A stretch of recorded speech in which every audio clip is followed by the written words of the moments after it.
Bonjour à tous, on se retrouve pour un nouvel épisode du podcast de Biblio. Aujourd'hui, on va parler de productivité et comment elle a évolué à travers les ères, comment on va la redéfinir et la réinventer dans ce podcast.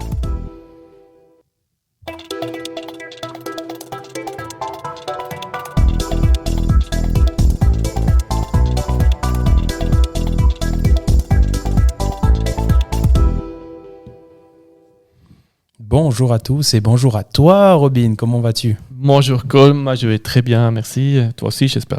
Mais toujours, quand je te retrouve et que je te vois, je suis toujours content. Aïe, quel charmeur. Et puis toujours charmeur, c'est grande qualité. Vos sinon, 5 qualités, charmeur. Cool. Puis sinon, ça va bien Colm ? Tu penses que tu es productif ces dernières semaines ? Alors, la semaine d'avant, j'étais très productif. Cette semaine, c'était un peu plus compliqué. Mais on va essayer d'être productif avec ce podcast. Hein. Oh, on était déjà assez productif en avant, hein, apparemment. Donc, 42e podcast déjà. Sans compter les chapitres. Donc, on a été productif. Donc, oui, je pense que vous l'avez compris. Aujourd'hui, on va parler de productivité. On est dans un nouvel ère qu'on appelle hybride. Donc, on a le travail à la maison et le travail en physique. En tout cas, pour un certain type de métier, on va dire que les métiers aussi de construction ou autres sont pas forcément touchés par ce podcast. Mais on va reparler un peu de productivité à ce niveau-là. Comment cette ère a impacté la productivité. Est-ce que les anciennes façons de calculer les indicateurs sont toujours exacts ou pas ?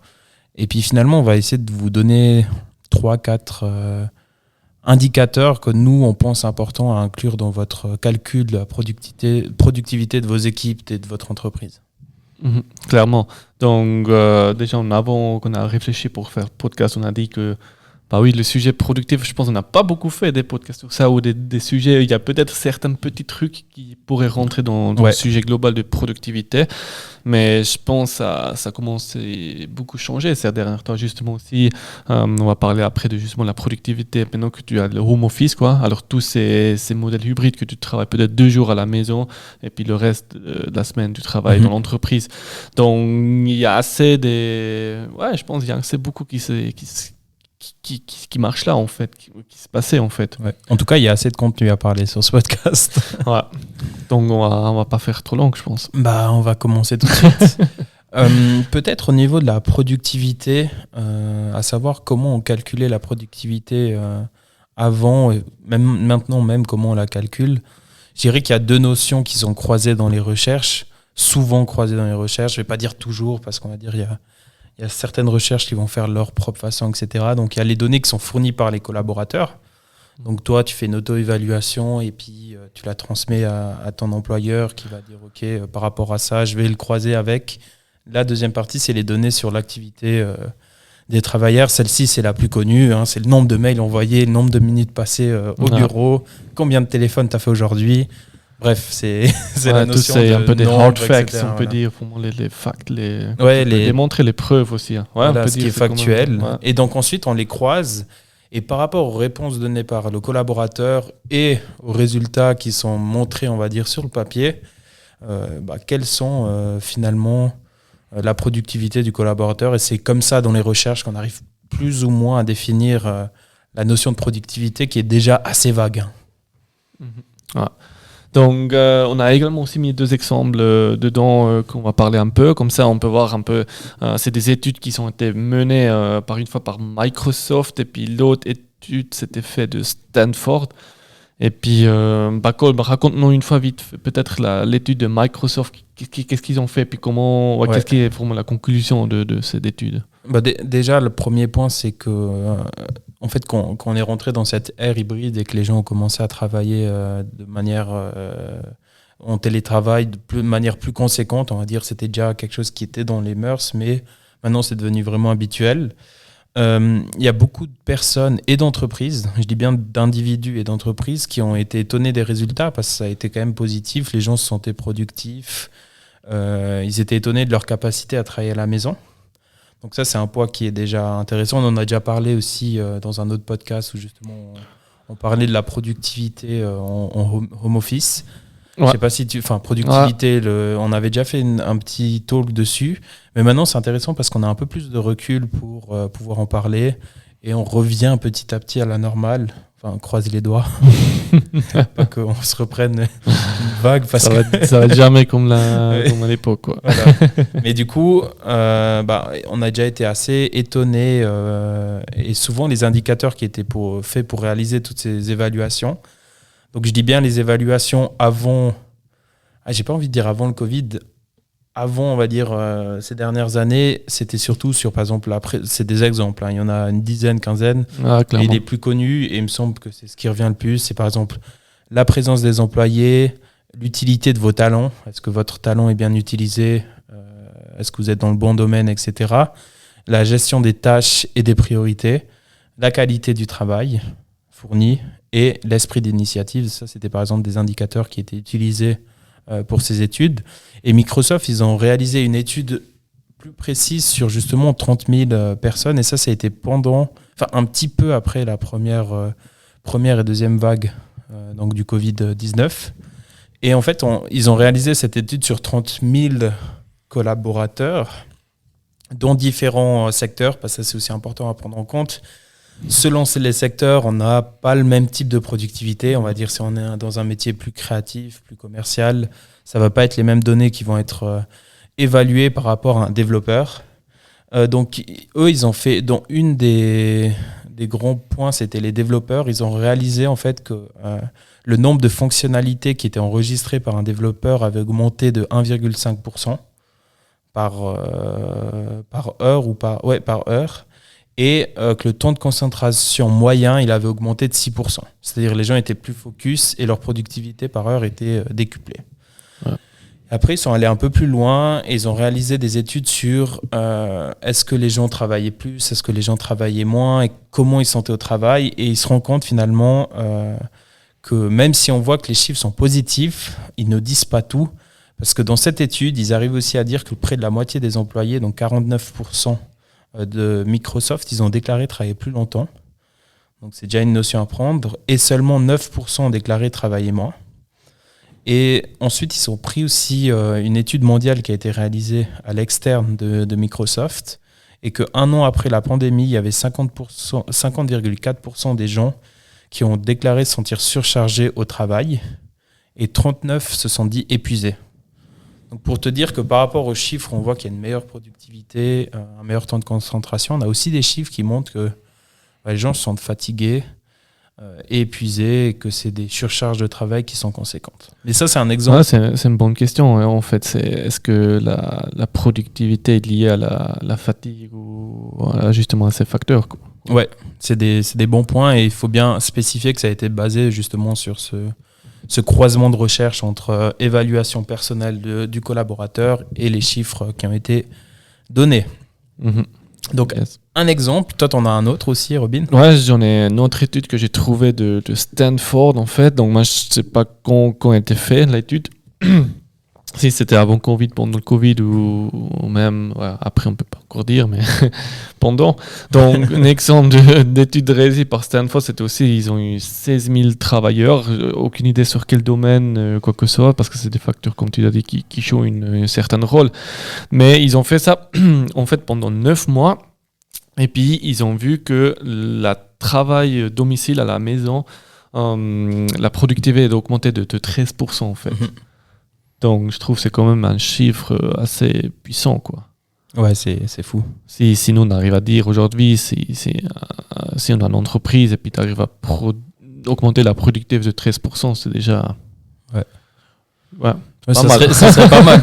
Si on augmente nos chiffres comme ça chaque année, c'est déjà positif, on va dire. Ah, c'est ça, quoi. Donc, dans l'étude, ils ont aussi démontré pourquoi, en fait, cette augmentation de performance, et puis ils ont dit que les gens, les travailleurs, ils ont du temps pour plus des appels par minute. En fait, donc ils ont fait franchement des stats. Et puis, ils ont aussi... ça aussi lié un peu à la maison, quoi. T'as un environnement de travail un peu plus tranquille, t'as moins des distractions, t'as franchement le focus, quoi. Et puis, je rentre pas dans le bureau en chantant. Ça, c'est après avoir, quoi.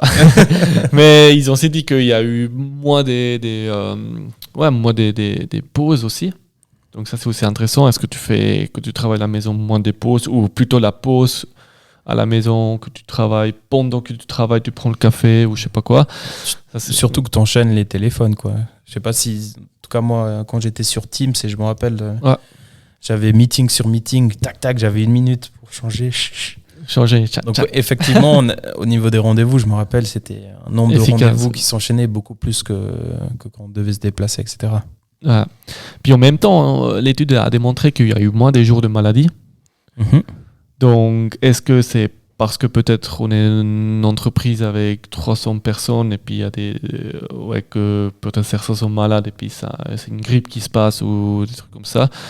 Donc, peut-être on a là plus distance parce qu'on travaille à la maison. Mm-hmm. Donc, ça, j'ai trouvé aussi... c'est intéressant, en fait, quoi. Ouais. Et puis après, qu'est-ce qui est aussi intéressant, c'est dans la même étude, les travailleurs ont également fait un état d'une plus grande satisfaction au travail et le taux d'attrition est réduit de 5%. Mm-hmm. Donc, le deuxième chiffre, il est quand même assez pertinent aussi, quoi. Mm-hmm. Donc 5%, c'est rond. c'est des chiffres qui sont assez énormes, quoi. Voilà. Sur 16 000 travailleurs, ça fait beaucoup quand même. Voilà.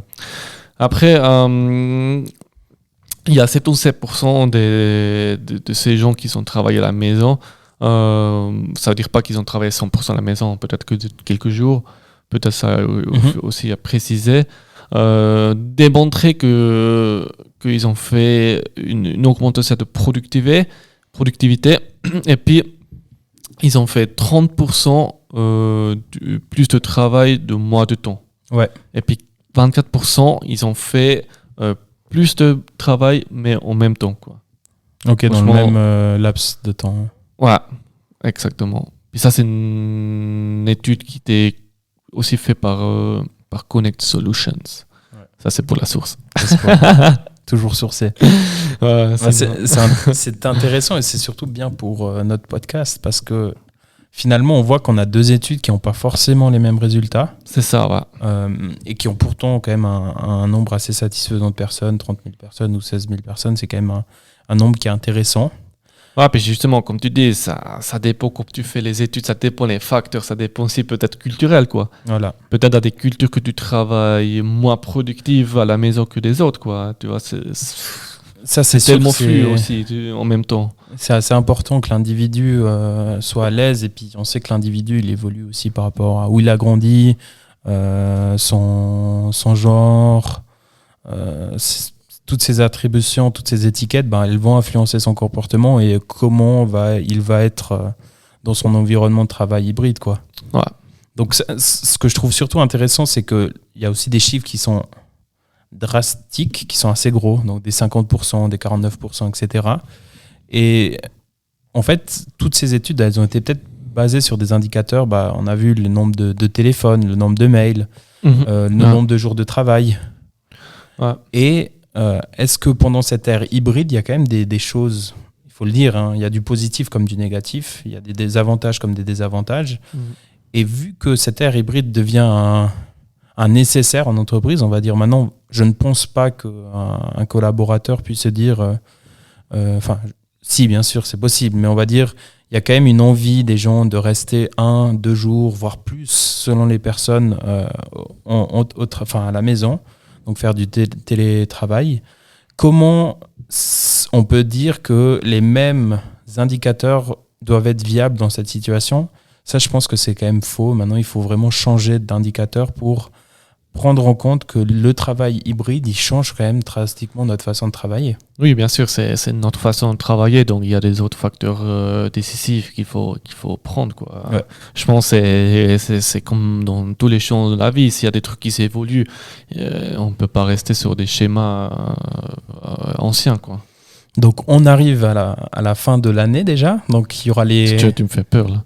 Ouais, c'est quoi ? Septembre. Ah, t'es tué, quoi. Enfin, moi... J'ai l'impression que je suis encore en mai, quoi.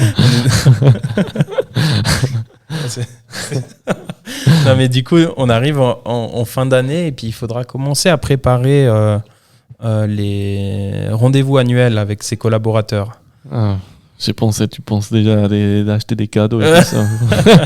Non, il faudra commencer à préparer les rendez-vous annuels pour voir comment le collaborateur s'est senti, est-ce qu'il a été bien, etc.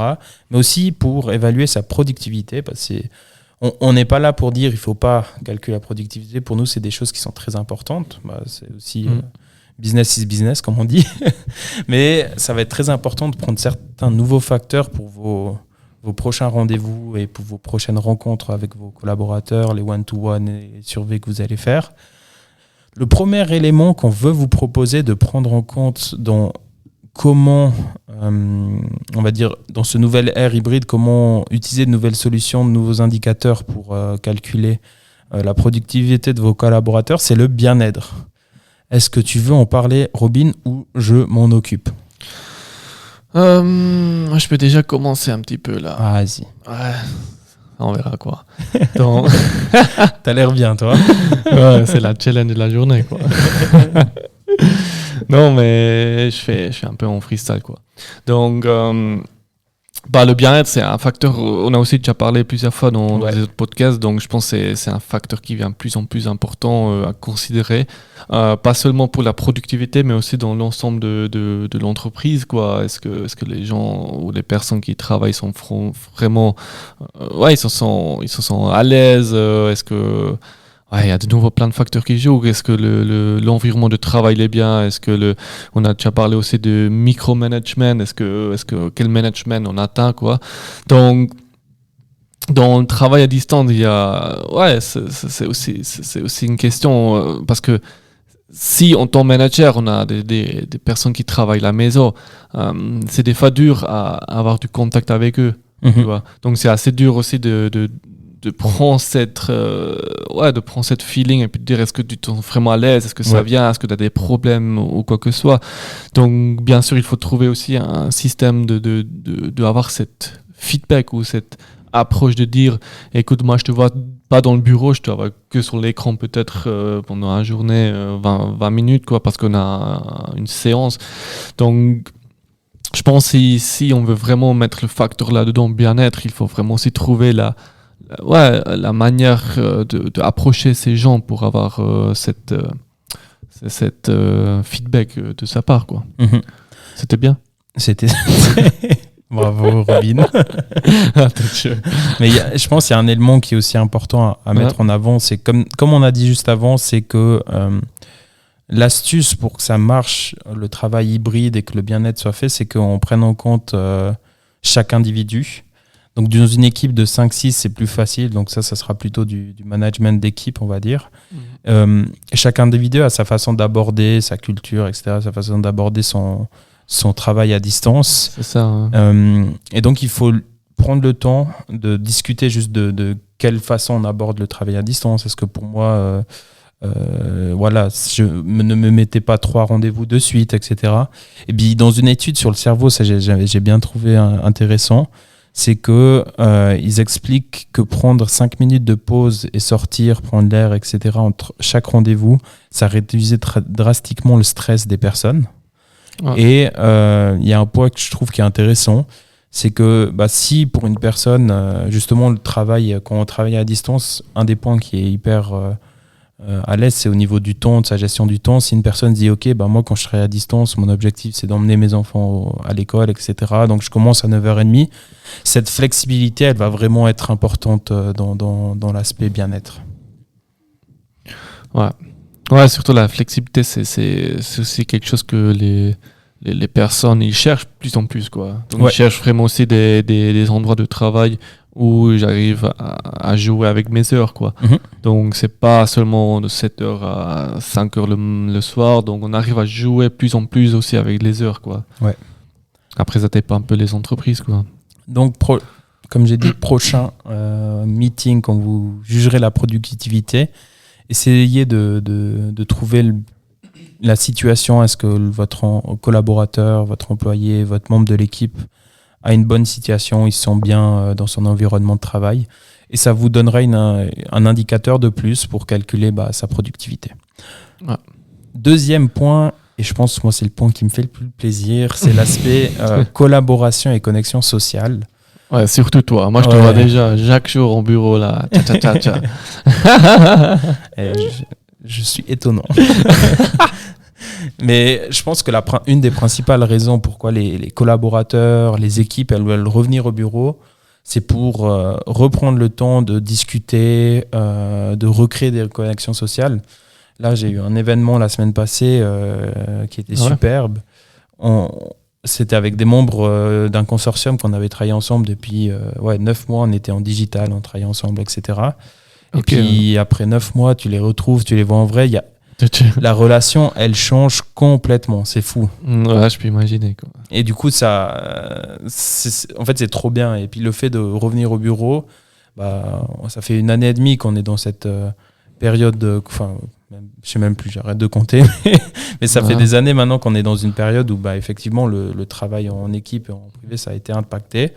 Je pense que vos équipes entre deux ont changé, vous avez déjà fait des recrutements à distance, etc. Le fait de se retrouver en physique, c'est hyper nécessaire et je pense que c'est un des points qui va être important. Donc peut-être dans vos équipes, ce qui serait intéressant, c'est de créer des normes d'équipe. Donc se dire, OK, quand on a un brainstorming, quand on a une grosse journée, on essaie de dire au moins 1 fois par jour, on se retrouve tous au bureau. Quand c'est justement des brainstorming, des moments où on doit être un peu créatif, etc., on prend le temps de se voir en physique. Et ensuite, quand c'est des apéros... Toi, tu penses toujours... Ouais, mais il faut que tout le monde se déplace. C'est tellement important, la culture des apéros en Valais. Que... Voilà, tu as fait des apéros en ligne, toi, tu te rappelles? On a caché les bières ici, mais... Ah ouais? Je le vois pas. Mais du coup, je pense que c'est établir des normes et se dire, OK, que quand toute l'équipe est en physique, il manque une personne, etc. Essayer de trouver un bon mix et collaborer ensemble pour qu'on se dise s'il y a une bonne collaboration, une bonne connexion sociale. Je pense que si... on faisait les études il y a 1 année, on parlait de 7 indicateurs de la connexion sociale, il aurait été très bas. Ouais, c'est juste intéressant que tu dis au niveau des études. Imagine que nous, on a fait Team Academy ensemble et puis les premières 1 an et demi, on était que sur l'écran, quoi. Ouais. Donc... la relation, je pense, elle... Je sais pas, mais mon hypothèse, c'est que ça, c'est... Ouais. C'est beaucoup plus difficile. Ouais. C'est beaucoup plus difficile. Surtout si on a remarqué aussi avec certaines personnes qui vont changer le travail pendant cette période, que c'est franchement plus difficile de rentrer dans une entreprise si on n'a que des meetings par écran et puis on n'a pas cette contact social entre deux. Et puis surtout si tu es toute seule et puis tout nouveau dans une nouvelle entreprise, ou même si tu commences des études avec une 20aine de personnes que tu connais pas et puis tu communiques ou des trucs comme ça juste par en ligne, quoi. Donc, je pense que c'est important d'établir ces règles de collaboration et de connexion sociale, dire on doit se voir au moins une fois, un jour entier, toute l'équipe, chaque 2 semaines ou chaque semaine pour qu'on puisse échanger, etc. Et puis il y avait un élément que j'avais bien aimé aussi, c'était utiliser ces normes, parce que comme j'ai dit, tout le monde aime la flexibilité dans le premier point au niveau du bien-être, mais ça peut aussi impacter un collaborateur. Typiquement, moi je sais que j'aime bien travailler assez tard le soir et puis profiter un peu plus le matin pour faire mes rendez-vous, etc. Ça m'arrive d'envoyer des messages tard le soir, mais est-ce que c'est bien reçu? Est-ce qu'il y a une obligation? Le gars dit je reçois un message tard, je dois répondre. Ça, c'est des points peut-être à discuter aussi en équipe pour être sûr que la collaboration hybride marche et puis que les connexions sociales sont toujours bonnes. Ouais. Voilà. Nickel. Donc, le dernier point, c'est l'innovation. Innovation is very nice. Yeah. Aussi, un point qui est ressorti, c'est que l'innovation, elle a beaucoup descendu ces dernières années. J'ai pas envie de dire elle a beaucoup descendu. Ce qui est ressorti de certaines études, c'est qu'il y a quand même un manque d'innovation qui a été fait parce qu'en fait, pendant 1 année, on n'avait pas l'environnement nécessaire pour faire de l'innovation. Je crois en fin d'études à la Team Academy, on était un peu de façon aussi hybride. Et je me rappelle, on avait essayé de faire quelques brainstorming à distance. Franchement, pour dire que j'ai déjà managé des rendez-vous à distance pour faire des sessions de brainstorming, créativité, pour faire de la participation, c'est hyper important. En fait, l'innovation, c'est aussi de la participation, de la collaboration, etc. Waouh, c'est dur. Ouais. Je pense, justement, si tu es sur place, en fait, et puis tu fais des brainstorming, et puis si, par exemple, tu n'as pas envie, et puis tu vois les autres, et puis... Ouais, tu sens un peu le feeling dans... Il y a un élan qui se crée. Ouais, un élan qui se crée, que tu construis dessus, en fait. Et puis ça, je doute que tu arrives à faire facilement par un Miro, des trucs comme on a fait, donc des outils collaboratifs, quoi. On en a eu plein, mais ouais, effectivement, l'innovation, du coup, l'innovation, en fait, c'est aussi ce qui va créer de l'enthousiasme dans l'équipe, etc. Une nouvelle idée, que ce soit... Je vais pas dire qu'il faut que vous changiez de produit, mais ça peut être une nouvelle idée, un nouveau projet qui vous parle, et puis du coup, ça va évoluer pour vous. Donc, trouver un moyen, comme je l'ai dit avant, d'établir des conditions pour stimuler cette innovation dans votre équipe, et puis prendre le temps de la calculer. Ok, pour vous, au niveau de d'innovation, quel était votre sentiment? Est-ce qu'il y en a eu assez, pas assez? Justement, est-ce que j'ai encore la place pour prendre des auto-initiatives ou au contraire, j'ai une surcharge de travail, etc. Donc, j'ai moins de temps pour de l'auto-initiative. Parce qu'on sait aussi que souvent, l'innovation, elle se fait autour d'un bon café et d'une bonne bière. Je reviens de nouveau à l'alcool. Beaucoup de bière. Je reviens de nouveau à l'alcool. Mais c'est des points qui sont assez importants. Et puis, pour se prémunir du risque de manquer d'innovation, il y a quelques points que je pense qui sont importants. Donc, le travail de brainstorming et de conceptualisation, il devrait se faire en physique. Pour moi, c'est un point qui est important. Après, le prototypage, on peut le faire en physique, mais c'est aussi un point où on peut le travailler à distance, faire des mock-ups, etc. Donc, pour travailler hybride, ça peut être pas mal. Les nouvelles équipes doivent se rencontrer en physique avant de commencer à faire des brainstorming. Donc, tu recrutes quelqu'un, tu commences à faire du prototypage pour une nouvelle solution, etc. Si tu n'es pas forcément un membre établi de l'équipe, ça va être plus dur pour toi de participer, en tout cas à distance. Et maintenant que ça c'est un petit peu... que la situation s'est un petit peu assainie, on vous conseille vivement d'aller à l'extérieur, dans des conférences, dans des workshops, etc. Parce que c'est aussi là que l'inspiration naît, c'est quand on écoute un podcast de Biblio. Très bon ça. Non, mais c'est quand on va voir une conférence qui nous a inspiré, on va dire ok, regardez ce qui se fait là-bas, peut-être on peut le faire dans notre équipe. Je pense que c'est un point qui est important. Maintenant, on n'a plus l'habitude. Et pour dire que j'étais un fervent participant à des conférences, maintenant, j'en participe à beaucoup moins. Ouais. Parce que c'est plus devenu dans mes habitudes, etc. Ça a sorti de mes habitudes. Est-ce que tu fais des pubs pour la vaccination ici? Non, je ne fais. Allez faire vacciner pour aller aux conférences. Quoi. Moi, en tout cas, je dis je ne me positionne pas sur ce sujet. Non. Mais je pense qu'aller vers l'extérieur, faire des workshops, ça aide au niveau de l'innovation dans une entreprise, dans une équipe. Ouais. Parce qu'échanger avec les autres, c'est là que naissent aussi les idées, les connexions. C'est là où on fait des liens, quoi. Ouais. Des idées qu'on construire pour aller vers l'innovation. Quoi. Ouais. Comme on le dit toujours, la créativité et l'innovation, c'est faire des liens entre des choses. Très fort, quoi. Tu rigoles de toi-même. Ça, c'est toujours une bonne signe. C'est une punchline, ça. La punchline de la journée, quoi. Et puis, pour cette punchline, moi, je vois depuis quelques mois qu'on a maintenant notre nouvelle kit podcast. J'ai des petits boutons là qui sont plein de couleurs. Et puis, je sais finalement à quoi ça sert. Donc, je peux mettre les petits sons. Donc, pour la punchline, la prochaine fois, je fais justement ça. C'est incroyable. Ouais, si tu fais ça pendant un podcast, moi je finis. Hein, le podcast est terminé ensuite. Ouais, c'est ça. On est à la fin du podcast en fait. Non, on arrive au bout, mais de nouveau, je pense que c'est important de rappeler que on est dans un nouvel ère hybride où on travaille et on allie justement le home office et le travail en physique. On ne peut pas se permettre d'utiliser toujours les mêmes critères, indicateurs pour, on va dire, évaluer la productivité. Donc, c'est de notre devoir en tant que manager, membre d'équipe, de trouver ces nouveaux points. Là, on vous en a proposé avec le bien-être, la collaboration et les connexions sociales et finalement l'innovation. C'est ces points qui vont devoir être importants à juger pour cette prochaine année. Et en espérant qu'on continue sur cet aspect hybride et que le Covid disparaît. Mais qu'on continue sur l'aspect hybride. Parce que moi, j'aime bien travailler à la maison aussi. Ça, je sais. Bon, parfait. Super. Alors, oui, on essaie que vous avez apprécié le podcast, l'épisode. Suivez-nous sur les réseaux sociaux, Instagram, sur notre site web, biblio.ch. Et aussi, maintenant, on a notre compte YouTube. Et on est aussi sur YouTube. Et pour des gens un peu plus visuels. Quoi. Salut à tous. On est aussi en live sur YouTube.